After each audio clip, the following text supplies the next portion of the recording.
Bonjour à tous, aujourd'hui je vous retrouve pour une nouvelle guidance intemporelle à 3 choix. Donc vous aurez le choix entre le choix numéro 1 avec la plume, le choix numéro 2 avec le pendule des 7 chakras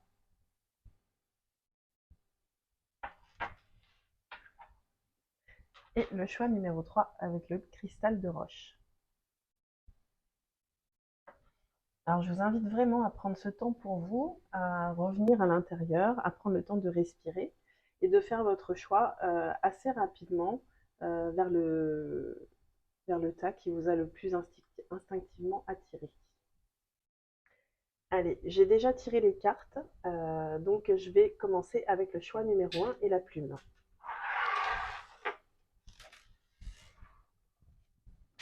Alors, on va aller regarder en fait ce qui bloque aujourd'hui dans votre situation et voilà, sur quel point vous pourriez travailler pour libérer et puis avancer dans la direction que vous avez envie. Alors, on commence avec la dépendance affective. Donc peut-être que vous avez tendance à être un peu dépendant de l'amour des autres en fait. La dépendance affective en fait, c'est vrai qu'on s'en rend pas forcément compte parce que c'est quelque chose d'assez courant. Quand on ne prend pas vraiment conscience de sa valeur, on peut être amené à chercher dans le regard de l'autre finalement de l'amour, de la reconnaissance. Et, et c'est un petit peu compliqué parce qu'en fait, euh, tant qu'on dépend de l'autre en fait pour se sentir aimé, rempli, bah, finalement on ne peut pas totalement être soi. Parce que quand on est dans la dépendance affective, ce qui va se passer, c'est que on va avoir peur de perdre l'amour de l'autre. Parce que comme on s'aime pas forcément suffisamment tout seul, eh ben on va se raccrocher en fait à notre entourage. Et parfois ça pose pas trop de difficultés parce que notre entourage il est bon, il est bien intentionné. Mais le souci, c'est que quand on est dépendant affectif, on peut aussi attirer des personnes qui viennent profiter en fait de nos failles, de notre gentillesse, de notre besoin d'être aimé. Et c'est là que les difficultés peuvent commencer. Alors, ensuite, j'ai tiré. Donc, cette première carte, c'était une carte de l'oracle de la Terre d'Anka. Et maintenant, on va prendre une carte de l'oracle de la Métamorphose. Alors, c'est la carte de l'âme. La petite musique de la vie me montre le chemin de l'âme. C'est intéressant parce qu'en fait, ça fait vraiment un lien avec la dépendance affective. Parce que quand on est dans la dépendance affective, finalement, on n'écoute pas son âme. On est encore beaucoup tourné vers l'extérieur parce qu'on a besoin de l'approbation, euh, qu'on nous conforte, qu'on est sur le bon chemin, alors qu'en réalité, c'est votre âme qui sait. Vous pouvez avoir un entourage merveilleux, il n'empêche qu'il n'y a que vous qui savez ce qui est le mieux pour vous, en fait, et ce qui est bon et bénéfique, et là où votre âme, elle veut vous emmener. Donc peut-être que l'idée, quand même, c'est d'écouter son âme et de trouver le moyen de sortir de la dépendance affective. Ensuite, j'ai pris une carte de l'oracle du petit enchanteur. On a la carte de la célébration. Donc, je ne sais pas où vous en êtes, les personnes qui regardent ce tirage, mais peut-être qu'en fait, vous êtes déjà en train de célébrer ça, en fait.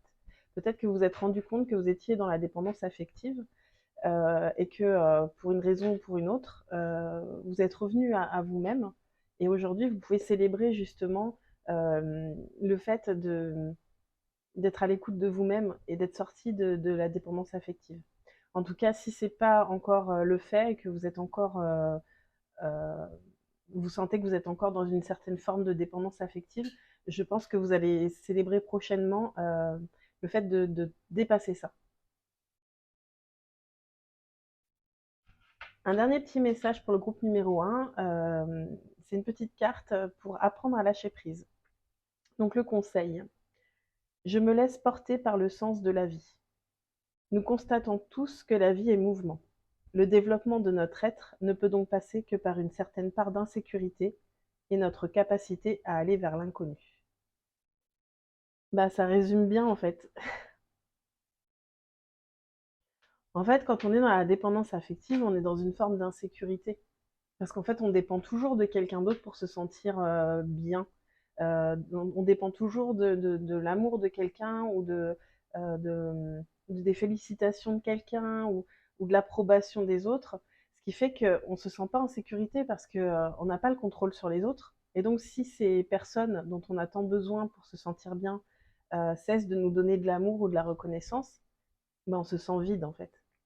Donc là, l'idée, peu importe où vous en êtes dans votre cheminement, c'est vraiment de comprendre que il faut d'abord que vous soyez dans l'amour de vous-même, que vous reveniez à votre âme, que vous écoutiez, oui, votre petite voix intérieure, la petite musique de la vie, c'est aussi votre petite voix intérieure qui vous dicte ce dont vous avez besoin. Et que vous vous donniez en priorité de l'amour pour pouvoir ensuite vous laisser porter par le sens de la vie et attirer dans votre vie des relations qui seront hyper nourrissantes puisque vous n'aurez plus d'attente vis-à-vis de ces dernières. Et voilà, vraiment, je reviens sur cette carte de célébration. Je pense que soit vous venez de passer ce cap, ou en tout cas, vous êtes sur le point de le passer. Et je vous en félicite parce que c'est vraiment quelque chose qui change le cours de notre vie. Parce qu'ensuite, les choses s'alignent en fait. Donc, restez bien connectés à votre petite voix intérieure, à vos besoins. Donnez-vous de l'amour et prenez soin de vous. Merci, groupe numéro 1.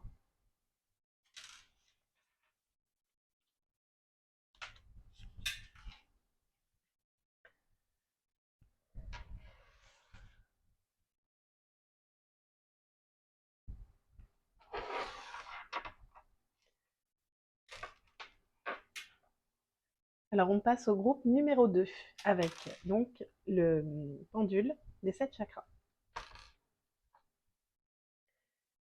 Donc, j'ai tiré quelques cartes pour aller identifier le blocage aujourd'hui que vous êtes en train de dépasser ou que vous êtes sur le point de dépasser pour pouvoir évoluer dans votre vie au mieux dans la direction qui vous amène vers votre véritable destinée. Donc, première carte, c'est l'oracle de la Terre d'Anka. Là, on nous parle de sacrifice. Peut-être que vous êtes une personne qui a tendance à se sacrifier pour les autres, en fait, qui va se faire passer en dernier parce qu'elle a un véritable sens du devoir, peut-être vis-à-vis, je sais pas, de sa famille, de son conjoint, de ses enfants. Quand on est dans le sacrifice, en général, on l'est un petit peu dans tous les domaines de notre vie. Et c'est compliqué parce que, évidemment, si on est dans le sacrifice, on ne peut pas être pleinement dans l'amour de soi. Parce que se sacrifier, finalement, c'est déjà partir du principe qu'on passe après les autres. On peut l'avoir hérité de plein de croyances différentes. Hein. Si vous êtes une femme, peut-être, c'est vrai que le sacrifice porte... c'est un poids assez lourd que portent les femmes, en fait, depuis des générations et des générations. Donc c'est vrai que c'est pas toujours évident quand on a peut-être connu sa maman qui s'est sacrifiée pour nous, quand notre grand-mère s'est sacrifiée pour sa famille, quand voilà, on a des schémas qui se répètent comme ça peut être encore plus difficile de sortir de- du sacrifice parce qu'il y a une certaine forme de culpabilité. On se demande si on a vraiment le droit. Et pourtant, je pense qu'au fond de vous, vous en avez envie. Ensuite, on a une carte de l'oracle de la métamorphose.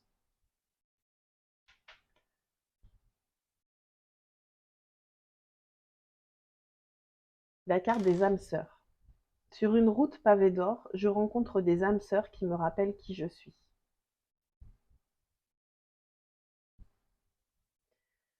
Peut-être que le déclic pour vous, pour comprendre que vous êtes dans le sacrifice, ça va être d'observer autour de vous d'autres personnes qui se sacrifient peut-être aussi. Ce que j'ai remarqué, c'est que si par exemple vous êtes quelqu'un qui se sacrifie et qui a l'impression qu'il n'a pas le droit de faire autrement, demandez-vous si c'est ce que vous avez envie de transmettre à votre fille, par exemple.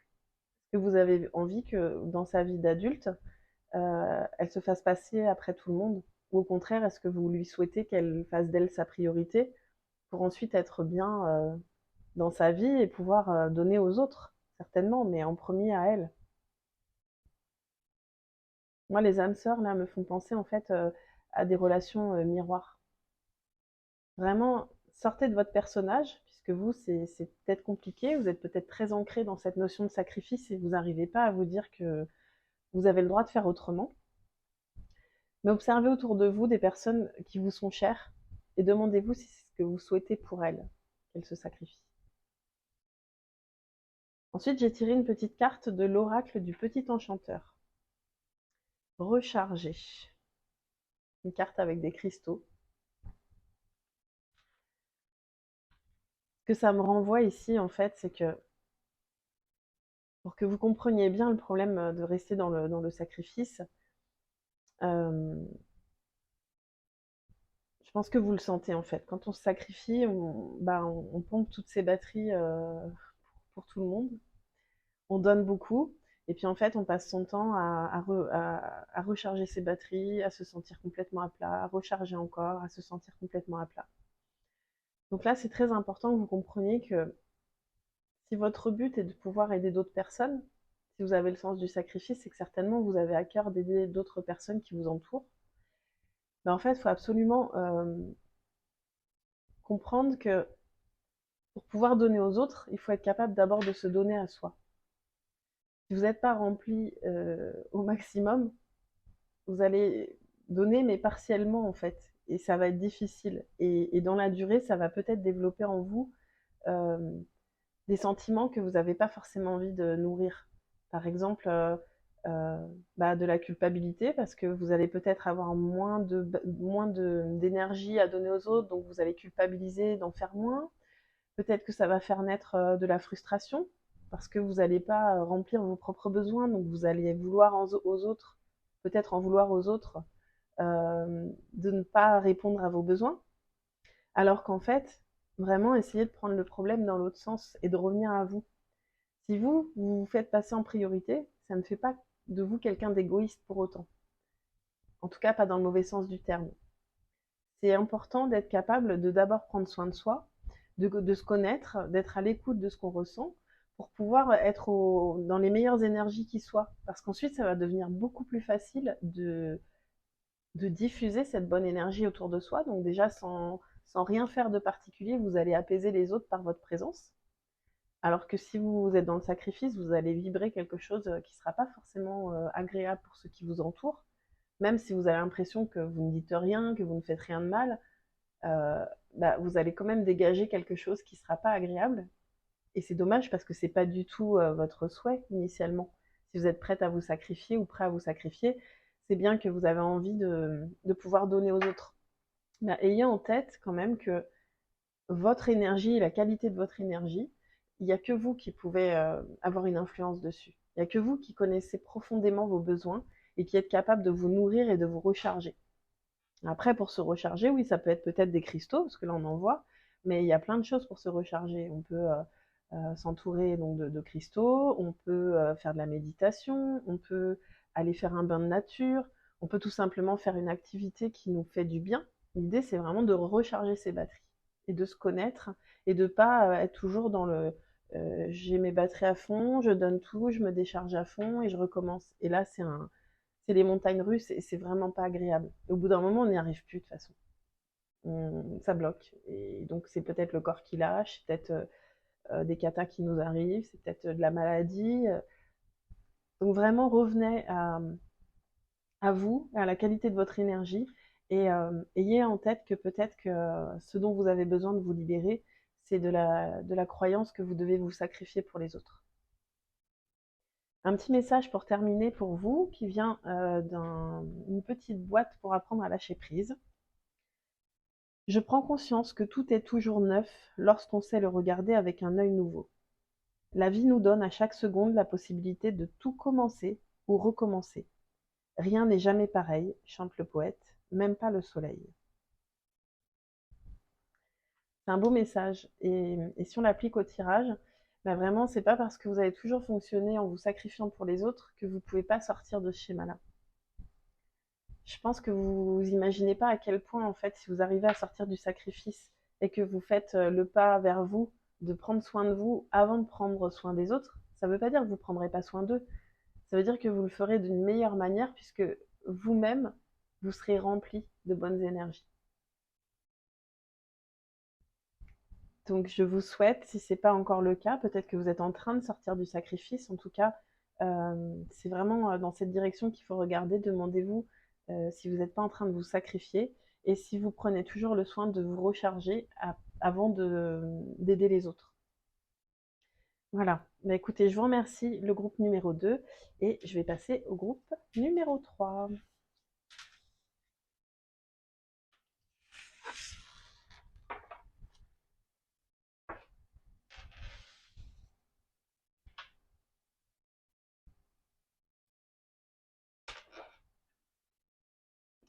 Bonjour groupe numéro 3, vous avez choisi le cristal de roche. On va faire un tirage pour localiser en fait ce que vous devez regarder et qui vous bloque peut-être aujourd'hui dans votre évolution. Alors, j'ai d'abord tiré une carte de l'oracle de la Terre d'Anka. Ah, on nous parle de blocage professionnel. Alors, je sais pas, peut-être que dans votre situation professionnelle aujourd'hui, il y a quelque chose qui n'est pas aligné avec ce que vous souhaiteriez être. En tout cas, ce que je vois, c'est qu'il y a un changement dans le milieu professionnel qui est nécessaire en fait. Du coup, en fonction, vous voyez vraiment ce qui résonne avec vous, mais en fonction de ce que vous vivez, il y a certainement une nouvelle direction à prendre. Ensuite, on a une carte de l'oracle de la métamorphose, le trésor. Je me souviens du trésor originel qui sommeille en moi.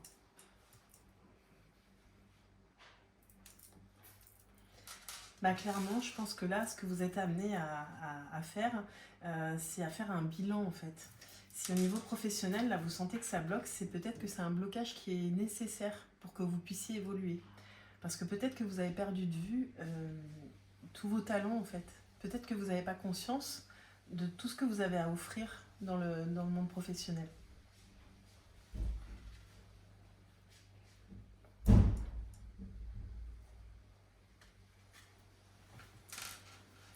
Ensuite, on a une carte de l'oracle du petit enchanteur qui nous parle de labeur. Donc, vous voyez qu'on est vraiment dans le domaine du travail. Et avec cette abeille là qui est en train de s'affairer à sa dure labeur, moi ce que je ressens en fait, c'est que oui, peut-être que ça bloque professionnellement, mais c'est un mal pour un bien en fait. Ce stop, il va vous permettre de vous demander si l'investissement que vous donnez aujourd'hui au niveau professionnel, est-ce que vraiment c'est quelque chose qui vous satisfait aujourd'hui? Est-ce que vous vous sentez à votre place? C'est des questions qu'il faut se poser. Peut-être qu'il est temps pour vous aussi de créer une entreprise ou peut-être de prendre de nouvelles fonctions. On évolue tout le temps dans la vie, donc c'est vrai que de rester toujours dans la même entreprise, au même poste, à avoir les mêmes tâches, c'est peut-être plus quelque chose qui vous fait vibrer. Et je pense que vous avez vraiment le potentiel de faire plus. Mais pour ça, il faut absolument que vous ayez conscience de votre valeur et de tout ce que vous avez acquis au fil de votre expérience professionnelle. Je ressens vraiment que vous ne savez pas à quel point vous êtes talentueux en fait. Et que vous êtes sous-exploité dans vos missions actuelles.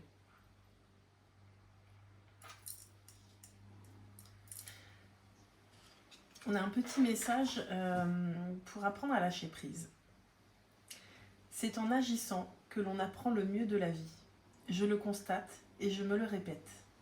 Souvent, après avoir traversé une épreuve, nous nous apercevons que nous n'avions pas au départ tous les éléments en main pour y arriver. Si nous l'avions su, nous n'aurions jamais tenté l'expérience. Et pourtant, nous l'avons fait et réussi. S'il est bon de mesurer le chemin à parcourir avant de démarrer, il faut tout de même faire confiance à l'avenir et à soi-même. Donc voilà, pour moi, ça me confirme vraiment que Euh, vous êtes peut-être à un stade de votre vie, encore une fois, hein, je vous dis, vous l'adaptez à votre situation, tout le monde n'a pas envie d'aller dans la même direction, mais peut-être que vous posez la question aujourd'hui de créer votre entreprise et que ça fait remonter certaines peurs, et c'est normal, c'est tout à fait normal. Euh, mais là, on vous dit clairement que vous avez les capacités, en fait, qu'il faut croire en vous. Donc en tout cas, quelle que soit votre situation professionnelle, je vous encourage vivement à vous écouter, à revenir à vous, à faire le bilan de ce que vous avez envie aujourd'hui et à pas vous laisser envahir par vos peurs en fait. Vraiment là, c'est l'occasion de vous lancer, d'écouter votre cœur et de faire ce que vous avez vraiment envie de réaliser. C'est sûr, vous avez tout ce qu'il faut pour le faire. Donc je vous souhaite une très belle réussite et je serais ravie que vous puissiez me mettre des petits commentaires si c'est ce que vous vivez et puis de me tenir un petit peu au courant de l'évolution. Mais écoutez, je vous remercie pour ce tirage et puis je vous dis à très bientôt pour une nouvelle guidance. Belle journée à tous!